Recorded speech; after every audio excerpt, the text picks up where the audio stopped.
Howdy, all you delicious people. I'm here today to review the movie Hot Shots. So, this ultimately is a kind of parody movie, kind of really just making fun of Top Gun, but also just kind of looking at it. It's just kind of, it feels like its own thing. Like, it doesn't, like, ultimately, people could ultimately say it's like, well, no, it's blatantly obvious Top Gun. Yeah, but I can't help but think that it's also kind of like it's so like trying to do its own thing so much that it kind of becomes its own thing. Uh like to me, like more than likely you could look at a movie like I think Down Periscope, I believe, the Kelsey Grammer Navy film, and you could blatantly say that that's like, well, any other normal Navy film or whatever. It's just like copying and pasting and whatever. But ultimately, I feel like that movie ultimately just is like coming into its own, and I just enjoy that film. Anyways, going into this movie, we have quite a list of some pretty interesting actors. Charlie Sheen, ultimately, of course, we probably would know him from any number of slew of any films like Men at Work, or ultimately, I know him from the movie The Wraith, or which is an absurd movie to ultimately mention. Um, Recently, also, he had been in Ferris Bueller for a little bit, Ferris Bueller's Day Off, and also more notably Two and a Half Men, Anger Management, the shows.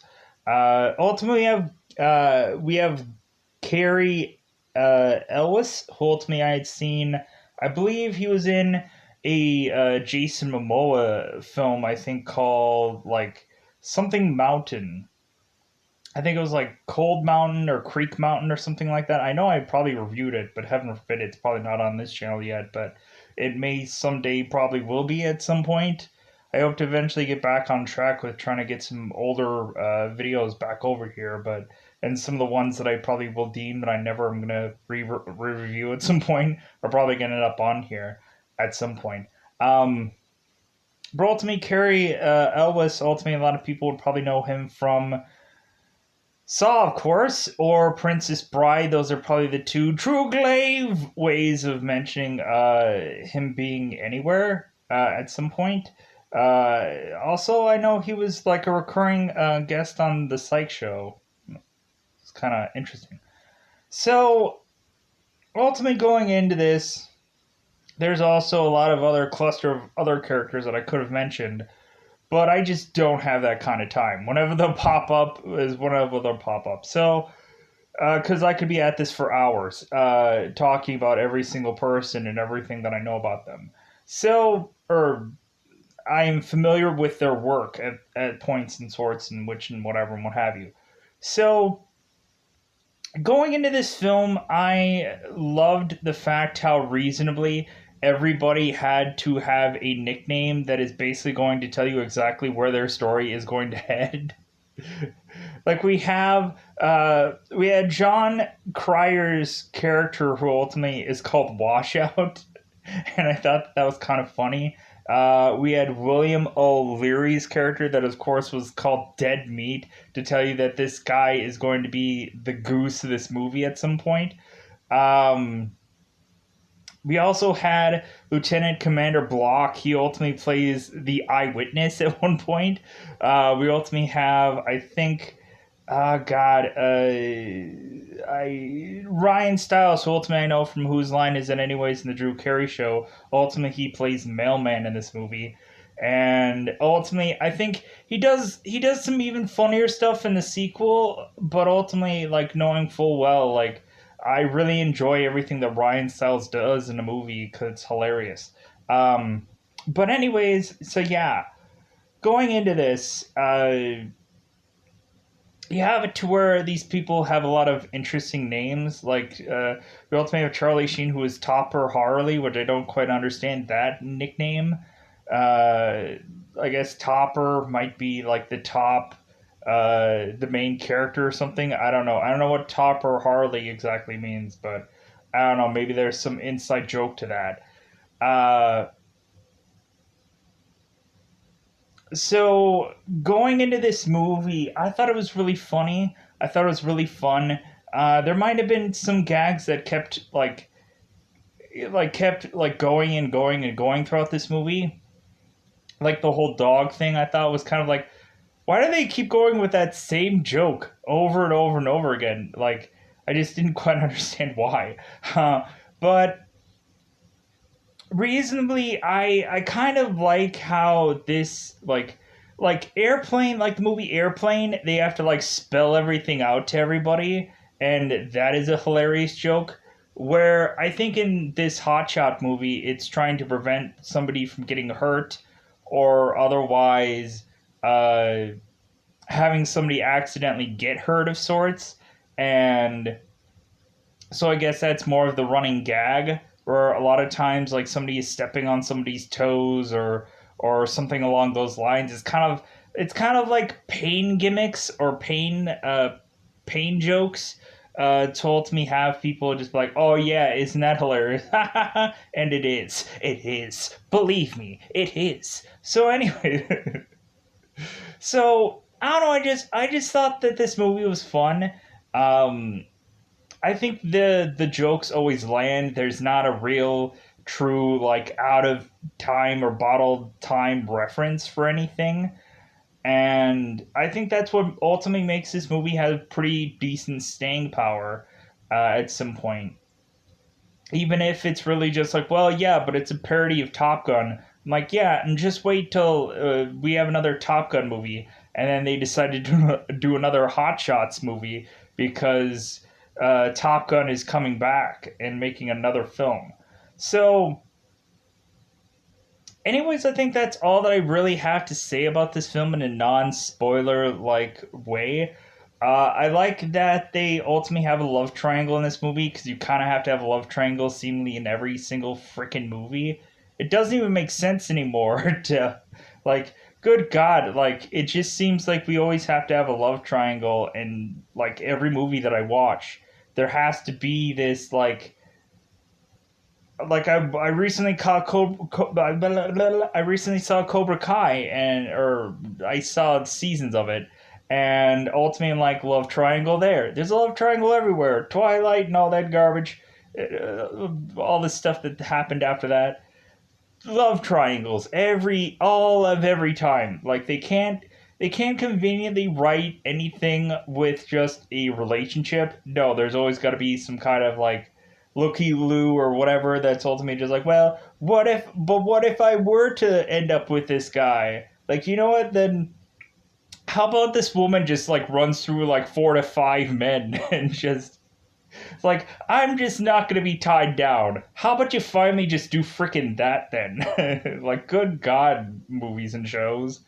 Like, just have a woman just be running through like 6 men, and she's trying to decide which one of these 6 men are for her. Because I'm getting sick of love triangles. It's a tired concept. But anyways, hilariously enough, we have to have Carrie or Kari or Carrie, who is Kent, who ultimately is, of course, being Iceman in this movie, and ultimately telling Charlie Sheen's character Topper Harley that it's like, hey, like we can't have you work with us. Like if anything, he's a loose cannon. He's a loose cannon. He's unpredictable. We can't work with him.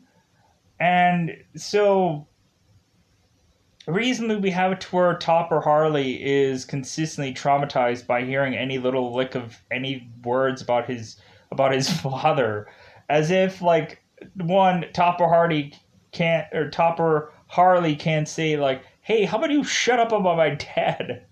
But no, you have to have his superior always talk about, yeah, your dad was one mean son of a he was a real hero, son.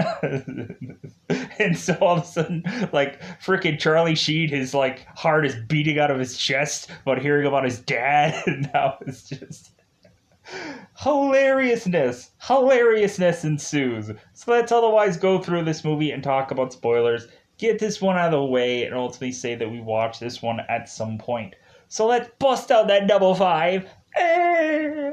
and get that spoiler going. Let's go out of our way to say that we reviewed this movie because I enjoyed it. It's a fun film. It's enjoyable, and really, it's unavoidable to every once in a while pop this movie in, especially if it's not on TV somewhere eventually at some point for you to see, because ultimately they kind of bust out those kind of parody films every once in a while, especially airplanes and Holy Grails and stuff like that. Which ultimately I guess I should probably watch Holy Grail, Monty Python's Holy Grail at some point to talk about that because I love how funny that is. When you have the one guy just running through entire parts of some like castle or something and just knifing people, and they all have to fall over, knowing full well that they didn't actually get stabbed, but they have to play like they got stabbed, and you could tell nobody's bleeding or anything. So, but it's like, yeah, he just would run into rooms and just stab people, and they would have to pretend they got stabbed. It's hilarious.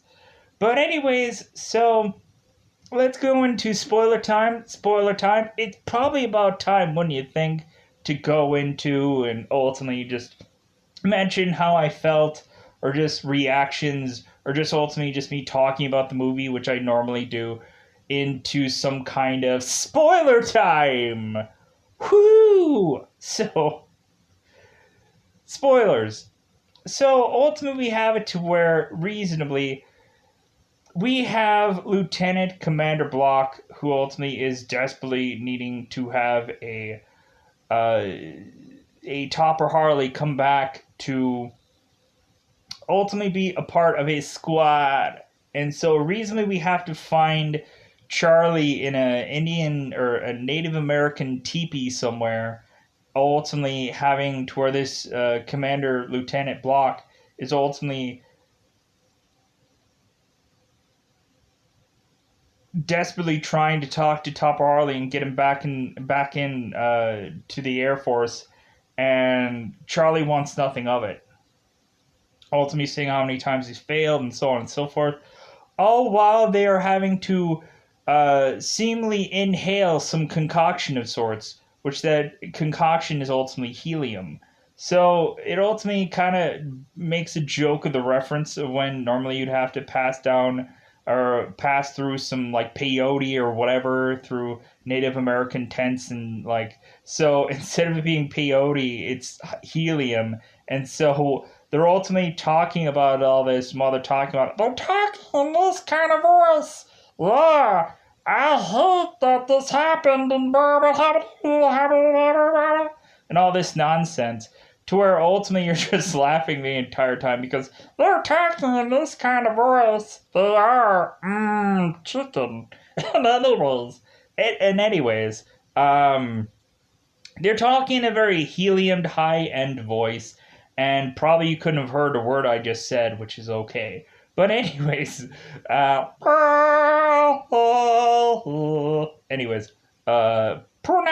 Anyways, so going on in here, they have helium and they're talking very high up in register, and so reasonably we eventually have Topper Harley, of course, confirming that he's going to go with Block to ultimately go and be a Air Force piloto.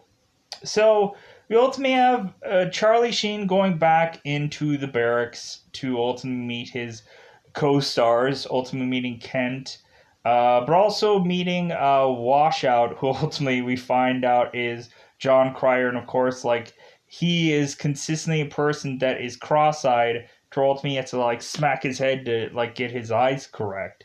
We have to our Washout is like probably the most hilarious character in this movie, just because like there's moments when of course he messes up, or there's moments when of course like we ultimately see him having to rely on certain things towards the end of this movie, which I think was hilarious. But yeah, we also eventually get a point to where it seems like hilariously we get one point in this movie where Charlie is talking about some kind of place somewhere, and then you all of a sudden absurdly have it to where every single one of the people in the barracks ultimately can relate to Charlie Sheen via that reason, that they're like, oh my god, hey, you know what? Like, you're so and so's sister? And you live here? Oh my god, I was her cousin. Oh really? And then all of a sudden you had everybody else all chiming in like, wait a minute, you went to Coast Beach or whatever? It's like, and everybody was chiming in like, oh my god. It was hilarious, like one after the other, where everyone could relate to everyone bizarrely in this barracks, to have some like aha story. But moving on with the moving finger. So we push on. We ultimately have it to where uh, we have it to where Washout is ultimately going and flying, and then he ultimately flies himself seemingly in the middle of nowhere. To where ultimately he's not even on the radar. He just lands in some like town way out of nowhere somewhere, and I found that hilarious. So you ultimately have it to where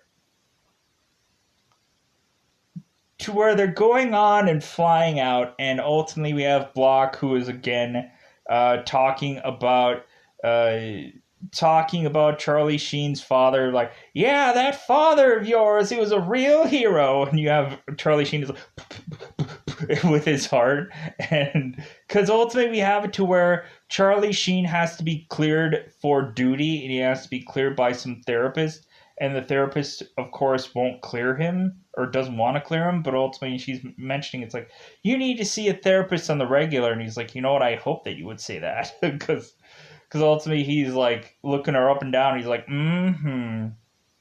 And ultimately, that therapist is Ramada Thompson. Ultimately, uh, Valeria Galino, Galino, Galino. I could be pronouncing that either ways. But anyways, Ramada. So we have it to where seemingly in this first therapy session, and then we'll go back to the fighting and swords. We ultimately have it to where Charlie's talking to Ramada, and ultimately he is kind of really hitting on her, and kind of really just like, well, yeah, like I bet you want me, like I bet you want me, and to be in your sessions and whichever, and this and that, whatever have you.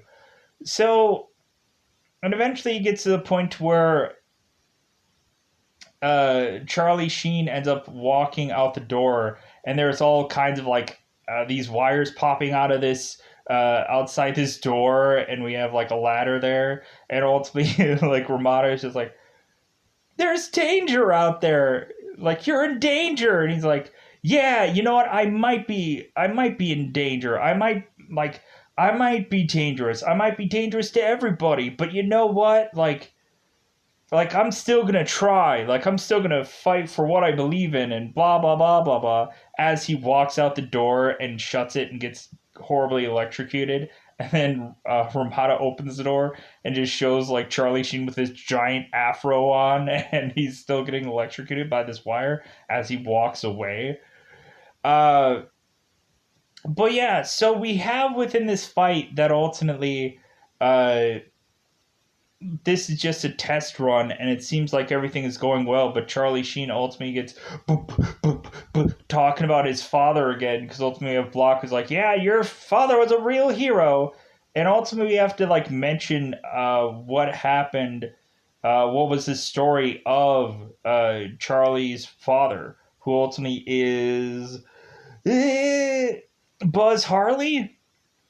Buzz Harley, and so recently we have it to where we'll get to that in a second, um, because ultimately that's we'll get to that. So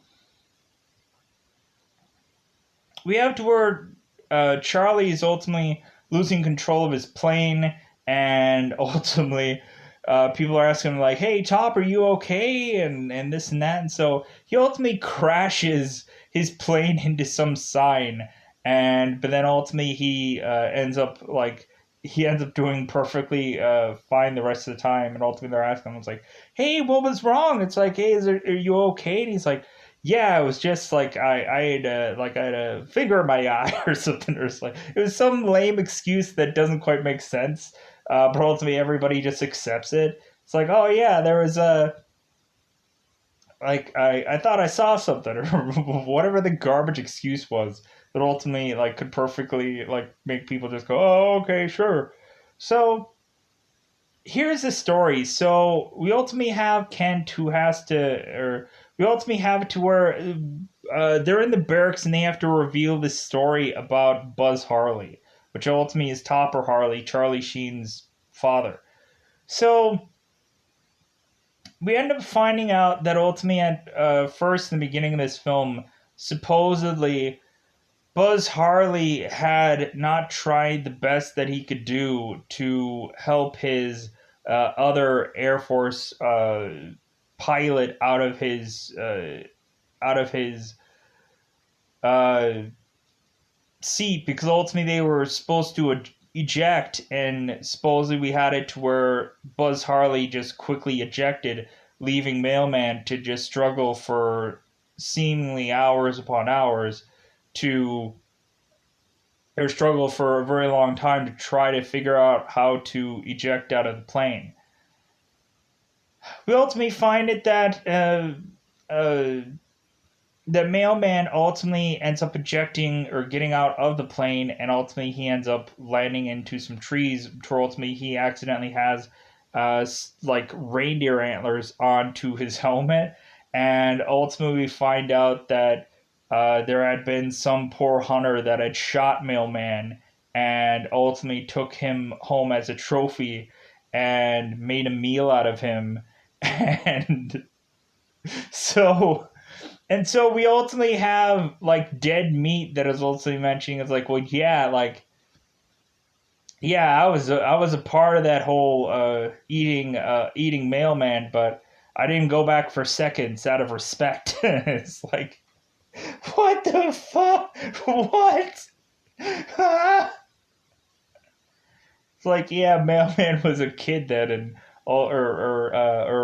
dead meat was a kid then who ultimately they found him and they shot him, and there was a family that ate them, ate mailman, and they didn't go back for seconds out of respect. Whatever, and whatever this story is. So pushing on. So we ultimately have it to where we find Charlie, who is going out and trying to seemingly try to impress Ramada or Ramada. Yeah, Ramada. Ultimately, he is trying to like drive around in his motorcycle, and that once he enters the barracks, there's a bunch of people like singing all kinds of weird, absurd songs, like the Brady Bunch theme and all these kind of other weird, absurd songs. But then ultimately, when he's done for the day and drives off, he ultimately sees Ramada, who is uh, evidently riding a horse absurdly. And so ultimately, it seems that Charlie ultimately tries to duplicate some of the tricks that ultimately her and her horse do at some point. To ultimately, when he sees her again, he ultimately has to mention like, "Wow, like I was really impressed by that you and that horse, that stallion or whatever." So you ultimately have it to where pushing on. So we have it to where eventually Charlie's not having the best day.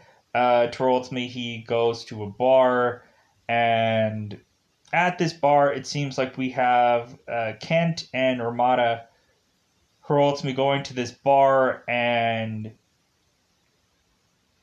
so, recently, when Ramada is going to the bar with Kent, ultimately she goes on to absurdly just starts like grabbing a microphone and starts singing, and ultimately while she just goes on this this Who Framed Roger Rabbit moment, as she is Jessica Rabbit now, absurdly, uh we have to where all of a sudden Charlie Sheen like jumps onto the piano and starts playing along on the piano, where ultimately we have Ramada, who is stepping all over Charlie Sheen's fingers and everything like that, like hurting him significantly, trying to finish up this song, and so on and so forth. And we still ultimately have it to where it seems that Ramada and Topper Harley end up together, going out of this club, and ultimately leads them into bizarrely doing things with food at some point, like doing some absurd things like putting like a green olive on a girl's belly button and like shooting it up to her mouth, which I thought was absurd, and so on and so forth. Like ultimately like baking food off of this girl's belly, because ultimately she ultimately gets an Indian name that ultimately reflects that, um, and so on and so forth. And so it really leads to this seemingly that they are going to have this relationship together. It seems like really cemented. But then again, it seems like Kent is kind of like also like, well, hey, like, why can't I get a piece of that kind of thing as well? So there's kind of this love triangle consistently going on. So eventually we have Topper that is trying to work off like his father troubles and stuff like that. So we have to just consistently push on here. So we ultimately at some point have it to where Topper is supposedly supposed to be at his flight and he misses it. So he ultimately misses the flight, and you ultimately have a washout who's ultimately going to uh, who's going to pretend he's Topper, so that way ultimately uh, Topper won't get in trouble. So you have it to where ultimately Dead Meat is ultimately talking to his wife and mentioning is like, hey, like his wife is telling him like, "Hey, do you want to sign your life insurance?" Hey, and ultimately like Pete, who's Dead Meat, is ultimately telling his wife like, "Oh no, I'm sure we'll be fine." And you want to also, honey, you're like, you know what? I've also figured out like global warming. I've figured that whole thing out. Like we're just gonna beat it right tomorrow, and so ultimately or we're gonna beat it. Like I'm gonna beat this whole global warming thing right after I'm gonna tell you how it all works out right after this flight. Like really cementing that this guy is going to horribly go to die within this whole situation, and it's such a hilarious moment. Really telling us full well that this guy is going to die because he's like, yeah, like you know what? Like I've cured like 80 bajillion diseases, but I have all the cure just right in my noggin. It's like that's what Dead Meat says within here pretty much like around in some ways or another. So pushing on. So we have it to where Dead Meat ultimately goes out there, flies, and so does everybody else. We have it to where it seems that Washout is ultimately finding a bird, bizarrely, and it seems like at some point he ends up having to absurdly eject. He ends up ejecting to crash his head seemingly in someone else's plane, and we have it to where ultimately uh, Washout has had his head up of Dead Meat's plane, and ultimately Dead Washout is talking to Dead Meat, ultimately saying, "Hey, would you mind not landing the plane?" And Dead Meat's like, "Well, like I'll help you, uh, don't take this the wrong way." Like, so he's kicking Dead Meat's head out of this plane, uh, to ultimately Washout could take out his parachute, and we ultimately find that Dead Meat had to crash his plane. And ultimately die. Well, ultimately he ended up like seemingly be quasi fine, but then they eventually had to take him to the hospital, and ultimately like they're ending up like hitting him on the heads with the doors that keep opening and closing. Like it seems like they're doing all this like really long stretched out, like this guy's really getting hurt. We ultimately have it to where Dead Meat is ultimately mentioning it's like, well, hey, I'm in a hospital. What in the world could go wrong? And then ultimately we find out, like, oh, here's the funeral for Dead Meat. And so we ultimately have it to where we ultimately have it where Topper goes to the woman and ultimately is trying to console her from grieving, and he's like, you know what, like I feel so horrible about Dead Meat's death, like you know what, I'll give you this money that I've been saving. It's $2,500, and like I hope that it can help you. And so we have Dead Meat's wife that is ultimately saying it's like, well, like thank you so much for giving me this $2,500.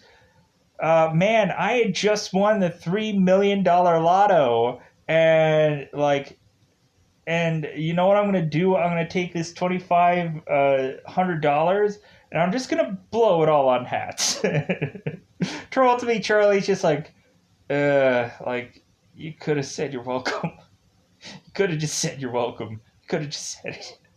But anyways, he walks off, and they have this funeral service for Dead Meat, and so we have it to where the Admiral Benson comes up in there, and he of course plays in every single one of these like parody movies. He was in Airplane, ultimately being the airplane controller of sorts that ultimately was telling people what all to do. And ultimately he picked the wrong day to be sniffing glue and all this and sorts and whatever what have you. Where ultimately he's like, God, I think in Airplane 2 he ultimately says Striker, Striker, and ultimately like some man like hits a woman, and I'm like, what the heck? It's a horrible thing to remember, but it's a bizarre scene. Anyways, so we have it, Admiral Benson is ultimately stepping forward to speak at this funeral, and I know full well that this is going to go horribly wrong. And so, really, we have Benson who is mentioning how that at some point that like he really fears death, because at some point you could be sleeping in bed with a knockout gal or a guy, and then all of a sudden just be like having the fear of death. Like, how could this have all happened? So everybody's just like okay, he's like, what? So we have them do the gun salute to ultimately have the send off of Dead Meat, and we have Admiral Benson that is thinking he's at war or something like that. So we have it to where like Benson is like firing at people, and he's lifting up the coffin to like brace himself as well as brace the Dead Meat's wife. And so he's like so he's ultimately like firing at the firing squad, or firing at seemingly whoever. He's throwing grenades out and all kinds of stuff. He's like, God, I love a funeral. And Dead Meat's wife's like, oh. So we end up pushing on even more so. So we have it to where ultimately because I really have to just push on through all this. So we have it to where towards the tail end of this movie, we have it to where Charlie ultimately comes up with the ability to fly again, but that's ultimately when Block again has to be like, your father was a hero, kid, and this and that.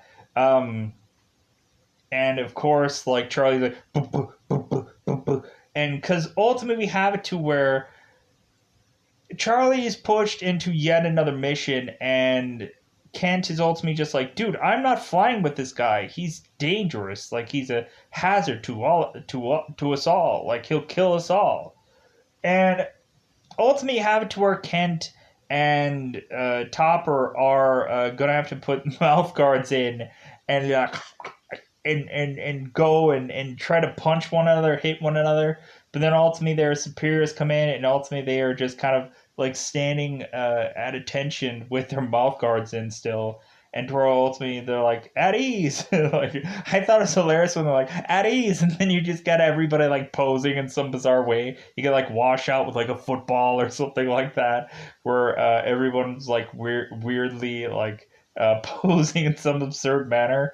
I freaking enjoy that hilariously. So we ultimately have them go on this mission, and so again, Charlie's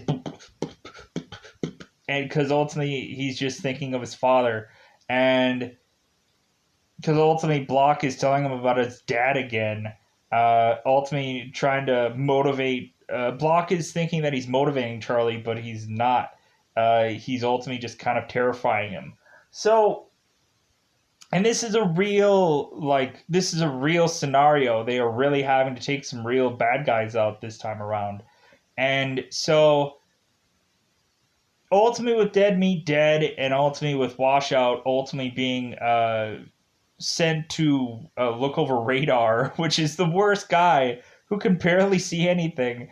Ultimately, he sneezes, and the radar, like he thinks that there is even more things on the radar, because ultimately, I guess his boogers are all just like, oh my god, there's even more enemies. They're all around you. Stupid but hilarious. So pushing on, we have it where again Topper is, and so Block has to finally tell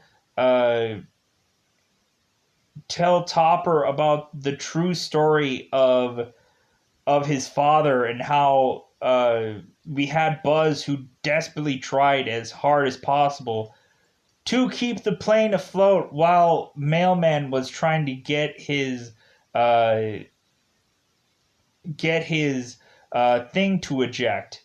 Um, really to the point of like holding on to one of the wings as one of the wings falls off, and ultimately like desperately trying to like help Ryan Stiles or Mailman try to eject from this seat.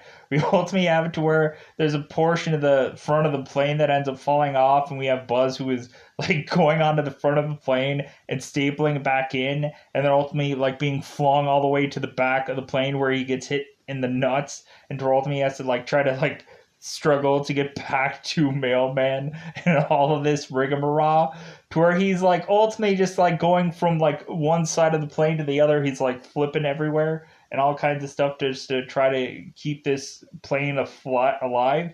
So that story, because ultimately we have Commander Lieutenant Block that ultimately his helmet had changed from his name to being called the Eyewitness, because ultimately like yeah like I was there, I saw it all, I saw Buzz try to save Mailman, and your father was a hero, son, and so you need to be a hero for us now, because we have Lieutenant Commander Block who ends up having his plane all shot up to where the point of him being shot up. uh, we ultimately have it to where uh, like there are too many enemies to go up against, and everybody's desperately clinging on to Topper, and so Block is trying to eventually talk Topper down, and so he does. So we have it to where it seemingly Topper is basically just going to take care of every single one of these enemy men all by himself, like calling them all like gnats or bugs or whatever. And ultimately, like these guys would all absurdly like say all kinds of weird, absurd stuff. Like I'm like, what? Like nothing is like of any like real language of any sorts. It's just like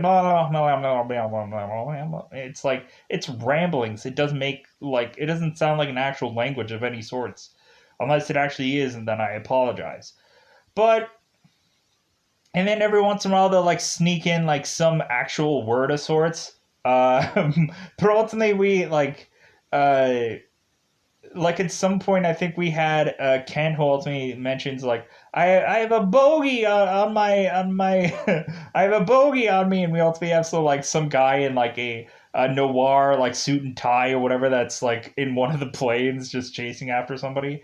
We ultimately bizarrely have it to where Block ultimately tries to fire his guns, and seemingly most of the guns don't work. We ultimately have like Block ultimately mentions like, "Hey, my cannons don't work," and I'm like, "Cannons? What?" Like yeah, like some people are saying some like goofy terminology because they probably don't know what the actual words are. Like yeah, but where it's like Independence Day, like Eagle $20 too, and all this nonsense, and all that rigmarole, which I'm sure is actually legitimate stuff. Where it's like this movie just has to be like, I don't know the terminology, so goofy words that I don't know, canon, I don't know.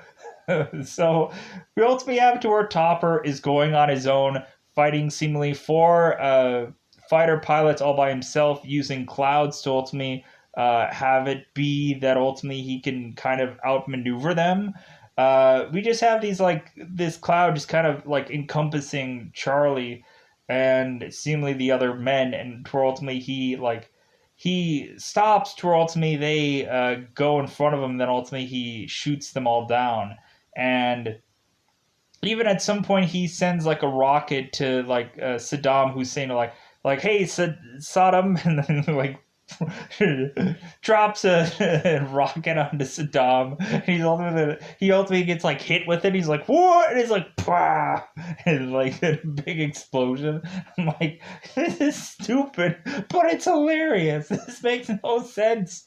So we have it to where Charlie just outsmarts all of these guys single handedly. No one helps him, and so we have it to where he outsmarts and out strategizes and otherwise just beats the living crap out of them, and then ultimately.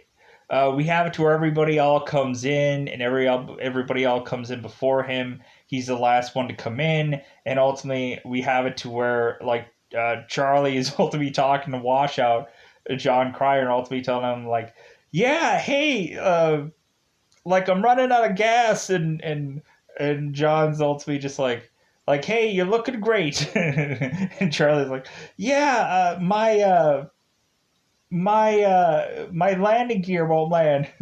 My landing gear won't go down. And John's like, "You're looking amazing. Like, come on, just come on." He's like, "I lost a wing," and he's like, "You're spectacularly looking great." And yeah, but to where Charlie's like, "I lost another wing." He's like, "You're lining it up. It looks amazing." And you just have this garbage looking piece of plane just fall out of the sky and just hit onto the plane.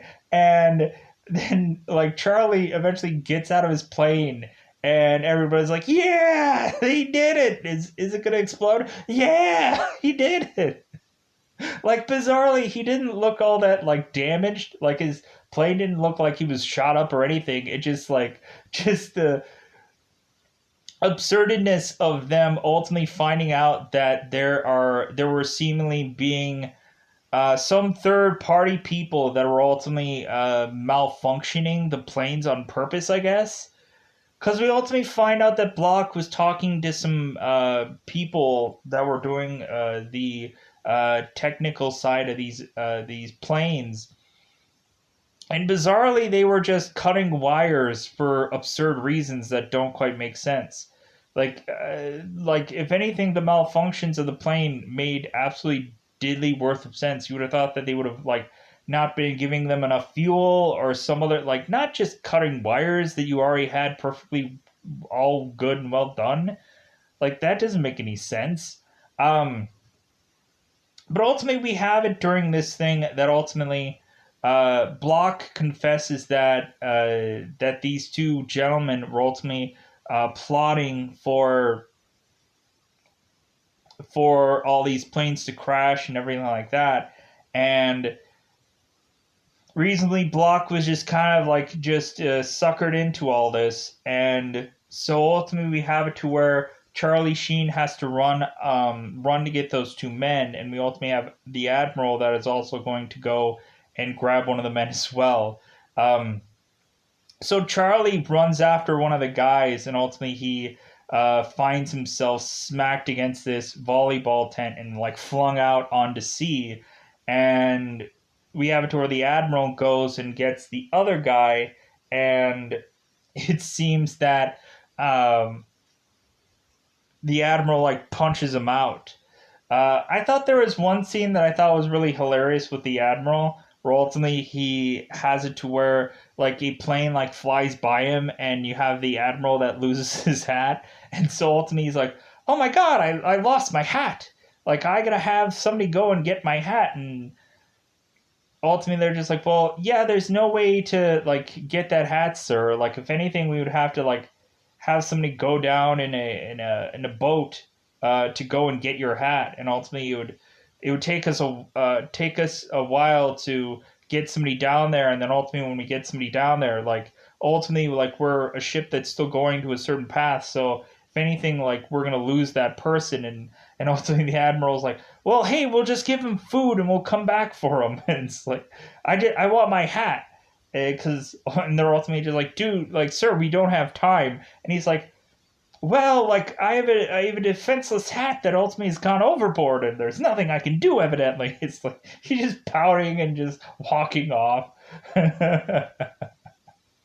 I love that scene. It's freaking hilarious. So we ultimately have it to where Charlie and we have where Topper and Kent and everybody are all just like high fiving, and they're all like, "Yeah, like this is great, like we won."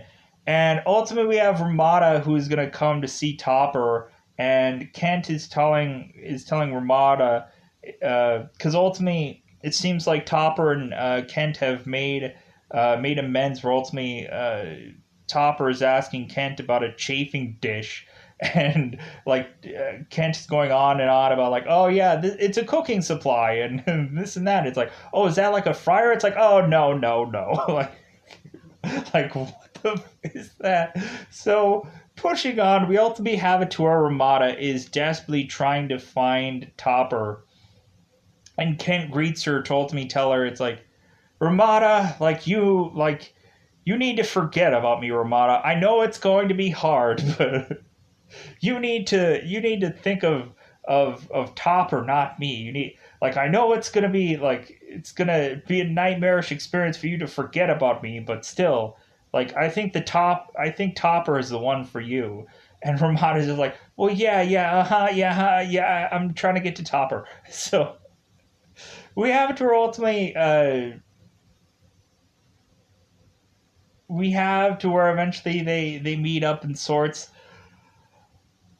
Eventually it goes to the actual point of Topper eventually going to his Indian reservation, and ultimately we find Ramada there, and recently she ends up getting her own name and stuff along those lines to ultimately conclude to where ultimately like Ramada is gonna show Charlie's bacon, and Charlie's gonna show her steaks, and so she throws the bacon, and ultimately like they kiss one another, and that's how the movie kind of just finishes up and ends bizarrely. Um, but yeah, that's all I'm gonna say about Hot Shot. It's freaking hilarious. But especially that whole hat thing was kind of hilarious. But anyways, so yeah, that's all I'm gonna say about Hot Shots. Kind of a funny movie, and ultimately, there's a scene that I almost forgot about. Consistently whenever anyone would sit on a chair, there is always a time where they would supposedly step on a dog, or be would sit on a dog. This little this little tiny dog, and ultimately this dog would yelp, and ultimately they would get back up and take this dog out. Like I don't know how many times that's happened. That had to happen probably like 4 to 5 times in this movie, where they had this little trope. But every time someone would try to be sitting on some seat somewhere, they would accidentally be sitting on a dog. To ultimately, the dog would yelp, and then ultimately the person would have to move the dog. I thought that was ridiculous because they kept doing it every single place to where it didn't make any sense anymore. To where it was just like at a funeral, the dog was there. At the Air Force, the dog was there. At the therapist session, the dog was there. So on and so forth. It kept happening. It was weird. Ultimately, we kept having it to where there was like weird, absurd things that would always come out of these planes, or like somebody would ask about weird, absurd stuff. Um, like talking about their like lucky things or whatever, all their lucky stuff or whatever. So yeah, that was kind of an absurd movie. It was fun, but I think with this one, I'm gonna get out of here. Bye, everybody. Bye, everybody.